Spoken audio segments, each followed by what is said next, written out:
Bonjour à toutes et à tous, bienvenue dans la dernière vidéo de notre série dédiée au Rutus Versa. Aujourd'hui, nous allons conclure avec des astuces pratiques pour vous aider à optimiser vos performances sur le terrain. Dans cette vidéo, nous allons voir ensemble les différents disques disponibles pour le Rutus Versa et leur usage spécifique, des conseils en fonction du terrain que vous explorez et les techniques de balayage et de détection des cibles.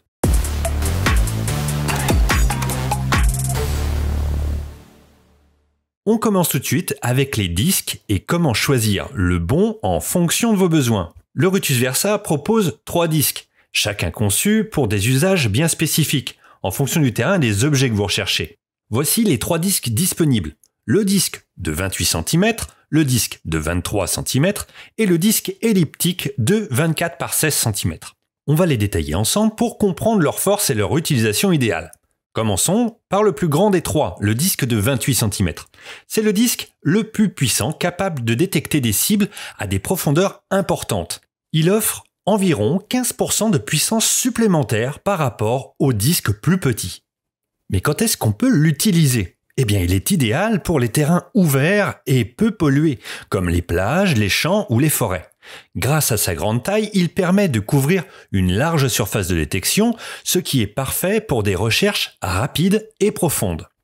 Attention toutefois, sur des terrains très pollués ou minéralisés, ce disque peut être moins efficace car il risque de masquer certaines cibles à cause de sa grande surface de couverture.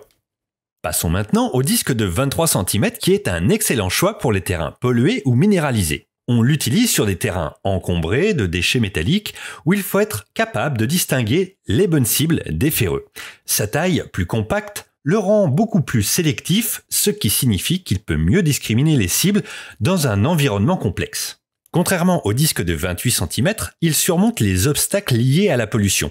Et si vous travaillez sur des terrains difficiles, ce disque est un choix idéal. Par contre, il couvrira moins de surface à chaque balayage que le disque de 28 du fait de sa taille plus petite. Enfin, parlons du disque elliptique de 24 par 16 cm, conçu pour les terrains les plus exigeants. C'est un disque parfait pour les zones très polluées comme des vignes ou des terrains difficiles d'accès. Il est extrêmement sélectif et permet un très faible masquage des cibles. Ce disque est également optimisé pour la détection sous-marine. Sa forme elliptique lui permet d'atteindre des endroits étroits ou encombrés comme entre des racines ou dans des gravats où d'autres disques seraient moins efficaces. Pour résumer, le disque de 28 est idéal pour les grands terrains avec une puissance et une profondeur maximale, parfait pour les plages, les champs et les forêts peu polluées. Le disque de 23 cm est quant à lui idéal pour les terrains pollués ou minéralisés, grâce à sa précision et à sa sélectivité accrue.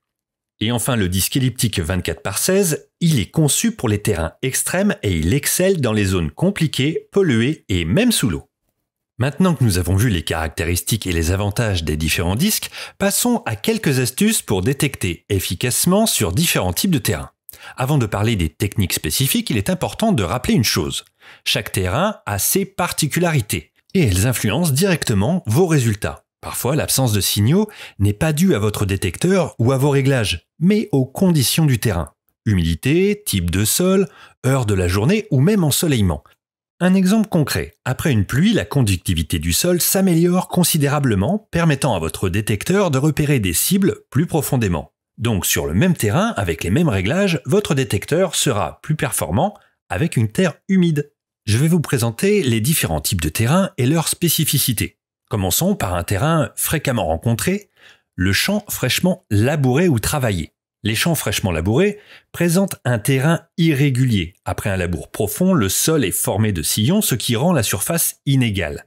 Cela complique le travail du détecteur car la distance entre le disque et le sol varie constamment. Résultat, une perte de profondeur et des signaux moins précis. Pour amoindrir cet effet, vous pouvez marcher en travers des sillons pour maintenir une hauteur de disque plus stable au-dessus du sol. Évitez de suivre la direction des sillons qui aggrave les variations. Si la pollution le permet, essayez de descendre votre réactivité à 4 et réduisez légèrement votre vitesse de balayage. Prenons maintenant le cas d'un champ fraîchement travaillé en surface avec un sol meuble ou un champ très humide. Quand les conditions d'humidité rendent certaines terres très collantes, cela peut devenir très physique avec les poids de la terre sous vos bottes et sous le disque. Pensez à mettre dans votre sacoche un petit bâton ou un fer plat pour retirer régulièrement la terre. Vous verrez que vous vous sentirez plus léger. En ce qui concerne les prairies et les pâturages, ce sont souvent des sols qui retiennent bien l'humidité grâce à la végétation. Vous pouvez trouver des cibles en surface qui ont été récemment perdues, mais pour les objets ou monnaies plus anciennes, ils se trouveront généralement plus profonds. Si la pollution métallique vous le permet, privilégiez une sensibilité élevée avec une réactivité à 4 en mode champ. Pour les zones humides, comme par exemple les zones proches des rivières ou des marais, ces terrains peuvent poser problème en monofréquence. Utilisez plutôt le programme plage en multifréquence pour avoir une bonne stabilité et un disque compact comme le 23 cm. Les forêts, quant à elles, présentent généralement un sol stable, peu pollué et sont généralement idéales pour une prospection en profondeur. Les limitations viennent principalement de la végétation qui peut gêner la hauteur de balayage. N'hésitez pas à pousser les réglages tout en gardant un détecteur stable. Vous pourrez utiliser une monofréquence aux alentours de 10 kHz pour gagner encore en profondeur. Bien que les sols soient souvent plus meubles et plus faciles à creuser, vous pourrez être gêné par de nombreuses racines. Le couteau de fouille Rutus pourrait vous rendre bien des services pour déloger des cibles coincées sous des grosses racines. Regardons maintenant le cas des chaumes. Quand le champ vient d'être moissonné, il reste les tiges de blé, d'orge ou de colza par exemple. Eh bien, c'est ce que l'on appelle les chaumes. La détection est limitée par la hauteur des tiges et leur densité. Pour les chaumes durs, marchez perpendiculairement à la direction des semis. Utilisez le petit disque de 23 ou l'elliptique pour manœuvrer facilement entre les tiges. Une sensibilité trop haute peut amener à avoir des faux signaux lorsque le disque passe dans les chaumes. Si vous avez trop de faux signaux, baissez un peu la sensibilité pour avoir un détecteur stable quand vous le balayez. Abordons maintenant un autre sujet extrêmement important. Comment bien prospecter un terrain?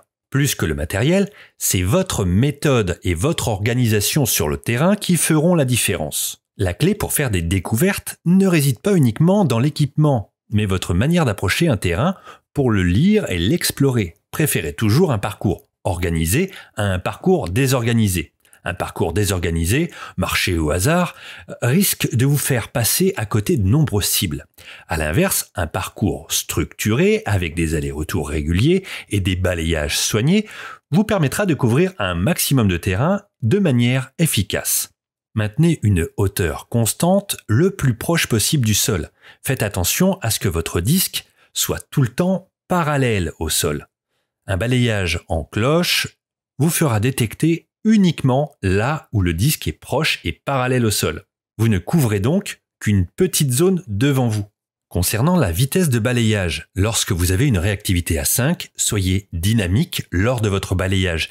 Il est inutile de balayer trop lentement. Si vous baissez votre réactivité, baissez également votre vitesse de balayage. Et quand une cible sonne, il faut qu'elle sonne déjà en aller-retour. Ensuite, décalez-vous à 90 degrés pour voir si la cible sonne toujours. Il est possible qu'un gros déchet sonne relativement bien quand vous passez dessus, et quand vous vous décalez à 90 degrés, eh bien, vous allez voir un son détérioré. Cette astuce vous aidera dans l'identification de vos cibles. Lorsque vous trouvez une cible, faites l'astuce de l'escargot. Élargissez votre recherche en spirale autour de l'objet. Cette méthode est particulièrement utile pour repérer les objets associés, comme une boursée par exemple. Et mon dernier conseil sera de rester patient et concentré. Un bon prospecteur est avant tout patient. Prenez le temps d'analyser chaque signal, ajustez vos réglages en fonction des conditions et n'hésitez pas à revenir sur un terrain à différentes périodes de l'année. Et surtout, prenez du plaisir à être en pleine nature. Et voilà, nous arrivons à la fin de cette dernière vidéo et par la même occasion de cette série dédiée au Rutus Versa. J'espère que ces conseils et astuces vous auront permis d'y voir plus clair et surtout de vous sentir plus à l'aise dans vos sorties de détection. Je vous remercie d'avoir suivi cette série jusqu'au bout et si vous avez des questions ou vous souhaitez partager vos propres expériences, n'hésitez pas à le faire en commentaire. Je vous souhaite de belles trouvailles et beaucoup de plaisir à chaque sortie. À très bientôt pour de nouvelles aventures.